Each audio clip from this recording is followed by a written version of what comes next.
और साथियों, कैसे हैं आप सभी? मस्त होंगे, ज़बरदस्त होंगे, बिंदास होंगे, कुछ खास होंगे। मैं प्रवीण यूट्यूब के इस प्लेटफॉर्म रोज़गार विद प्रवीण पर आपका तहे दिल से स्वागत करता हूं। आज हम मैथ का जो पार्ट है, जो कि सबसे धुरंधर पार्ट है, चाल, दूरी, समय और ट्रेन, ये सबसे धुरंधर पार्ट हैं, जिसमें से एक पार्ट हम आपको करा रहे हैं ट्रेन या रेलगाड़ी। उसका एक बहुत ही महत्वपूर्ण क्वेश्चन है जो आपको आते हुए भी अटका देता है। उस क्वेश्चन को एक नए ढंग से और नए तरीके से आपके सामने प्रस्तुत कर रहे हैं। यदि आपको हमारे ये क्वेश्चन या वीडियो हमारा आपको पसंद आता है तो वीडियो को आप शेयर कीजिए और सब्सक्राइब कीजिए, लेकिन लाइक करना मत भूलिएगा। दोस्तों, आपके उचित और चुनिंदा क्वेश्चन मैं आपके सामने प्रस्तुत कर रहा हूं। आइए देखते हैं। ये जो क्वेश्चन है वो आपका ट्रेन संबंधी क्वेश्चन है। इन क्वेश्चनों को करने से पहले आप एक जानकारी समझ लीजिए। ट्रेन जब किसी प्लेटफॉर्म पर चलती है तो आप जान लीजिए कि प्लेटफॉर्म के ऊपर यदि कोई व्यक्ति चल रहा है तो उसको पार करेगी। इसका मतलब ये है कि ट्रेन जब किसी खंबे या किसी मीटर या किसी पोल या किसी आदमी को जब पार करती है या किसी मकान को जब पार करती है तो इसका मतलब ये है कि ट्रेन अपने आप को पार करती है। समझ गए होंगे आप। लेकिन जब ट्रेन किसी प्लेटफॉर्म या फिर किसी पुल, समझ रहे हैं, या किसी प्लेटफॉर्म या किसी पुल या किसी ब्रिज को पार करती है, इस बात का मतलब ये है कि पहले ट्रेन खुद को पार करेगी, उसके बाद पुल को पार करेगी। इतना आप समझ गए होंगे। क्लियर है।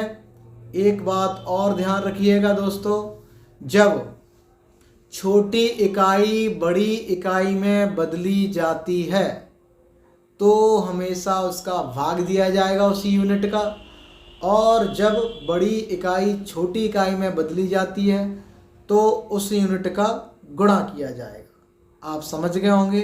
अगर ये बात नहीं समझ में आ रही है तो आगे दोस्तों देखिएगा, आपके एकदम सटीक समझ में आएगी। आपको हमारा वीडियो अच्छा लग रहा हो तो जोरदार ज़बरदस्त तरीके से वीडियो में कमेंट कीजिएगा। देखिए दोस्तों, ये कहना चाह रहा है एक ट्रेन x किलोमीटर प्रति घंटा की गति से चलते हुए 120 मीटर व 280 मीटर की लंबाई वाले एक प्लेटफॉर्म और एक पुल, यानी ये कह रहा है 120 मीटर लंबाई तो एक प्लेटफॉर्म की है और 280 मीटर लंबी उसकी पुल की है, तो प्लेटफॉर्म को पार करने में 8 सेकंड समय लेता है और पुल को पार करने में 12 सेकंड में समय लेता है। इस बात का मतलब ये है कि 8 सेकंड अगर उसने प्लेटफॉर्म को पार करने में ली है, इसका मतलब ये है कि उसमें आपकी ट्रेन की टाइमिंग भी सेम छुपी हुई है और पुल को पार करने की टाइम भी छुपी हुई है। आप समझ रहे हैं। अगर 8 सेकंड को लंबाई मान के निकालें तो उसमें ट्रेन की लंबाई भी शामिल है और उसमें प्लेटफॉर्म की लंबाई भी शामिल है।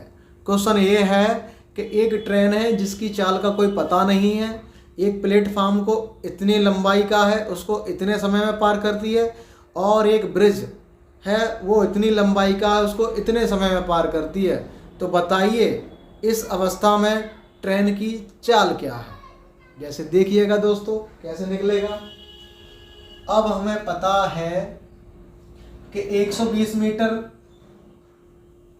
लंबाई एक साइड से कर लो पूरी, 120 मीटर और 280 मीटर, ठीक है ना। ये प्लेटफॉर्म है, ये पुल है या ब्रिज मान लो इसको। प्लेटफॉर्म है, ये पुल है, को टाइमिंग के अकॉर्डिंग तय किया जा रहा है। टाइम कितना ले रहे हैं ये, टाइम जो लग रहा है इसको पार करने में 8 सेकंड लगती हैं और इसको पार करने में 12 सेकंड लगती हैं। इतना आप समझ गए होंगे दोस्तों। अब देख लीजिए भाई, यहाँ के हिसाब से कितना टाइम बढ़ गया है, 4 सेकंड का, और यहाँ के हिसाब से कितनी लंबाई बढ़ी है भाई, देख लीजिए। 0 से 0 और 8 से 6 1 यानी 160 मीटर की लंबाई बढ़ी है। तो 4 बराबर समय बराबर दूरी, यहाँ से रख दीजिए। समय ही दूरी का काम कर रहा है इस पॉइंट पे, और दूरी ही समय का काम कर रही है, समय ही दूरी का काम कर रहा है, यानी ये दोनों यूनिट आपस में कैसे हैं, बराबर हैं। तो 1 बराबर क्या हो जाएगा दोस्तों, 1 का वैल्यू उसमें दे दीजिए, 4 चौके 16 यानी 40, यानी इसके हिसाब से निकला है तो टाइमिंग है ये, इसके हिसाब से क्या निकला है, टाइमिंग, या आप इसके हिसाब से मान लो तो दूरी है। जब 1 का वैल्यू 40 है तो आप किसी का भी निकाल लो, चाहे 8 से निकाल लो चाहे इससे निकाल लो, मैं 12 से निकाल देता हूँ। जब 1 का वैल्यू 40 है तो 12 का वैल्यू कितना, 40 का गुणा कर दीजिए, कितना आ जाएगा दोस्तों, 12 चौक 48, 480 मीटर। ये दूरी में कन्वर्ट हो गया क्वेश्चन जा करके।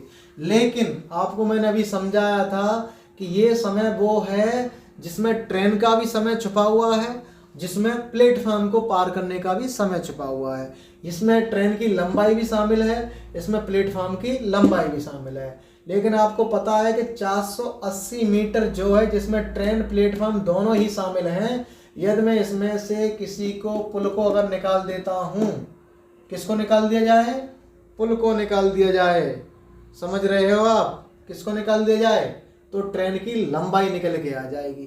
क्या निकल के आ जाएगी, ट्रेन की लंबाई, क्योंकि इसमें ट्रेन की लंबाई भी शामिल है और पुल की लंबाई भी शामिल है।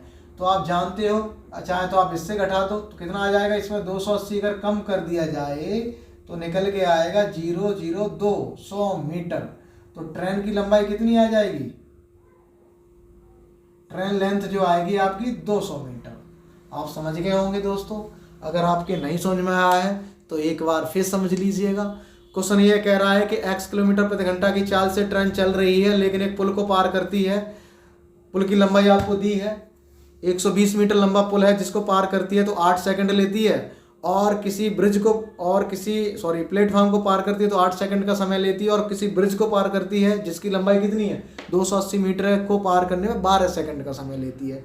तो आप इसका मतलब समझ रहे हो, ट्रेन पहले अपने आप को पार करेगी, फिर प्लेटफॉर्म या पुल को पार करेगी, जिसका मतलब है कि प्लेटफॉर्म की लंबाई और पुल की लंबाई दोनों ही 8 सेकंड और 12 सेकंड में ऐड हैं।